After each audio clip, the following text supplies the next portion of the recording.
या 40 डिग्रीच्या उन्हामध्ये शरीराला थंडावा देणारं चटपटीत असं ताक बघूया। तर इथे मी एक छोटा चमचा जिरं घेतलेलं आहे आणि यामध्ये आता मी पुदिन्याची काही पानं ॲड करत आहे। इथे एक साधारण 10 ते 12 पानं मी घेतलेली आहेत। आता एक आल्याचा छोटासे तुकडे आपण इथे घेतलेले आहेत आणि हे तिन्ही आता मिक्सरमध्ये मी एकदा फिरवून घेतलेलं आहे। आता मी यामध्ये दही ॲड करत आहे।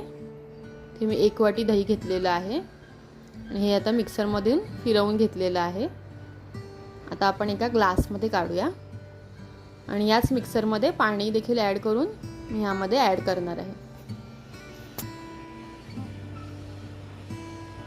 आता एक छोटा चमचा चाट मसाला ॲड करूया आणि चवीनुसार मीठ आणि हे सगळं छान एकजीव असं ढवळून घेऊया आणि आपलं मसाला ताक इथे रेडी आहे। तुम्हाला ही झटपट होणारी आणि शरीराला थंडावा देणारी रेसिपी कशी वाटली हे मला कमेंट सेक्शनमध्ये सांगायला विसरू नका।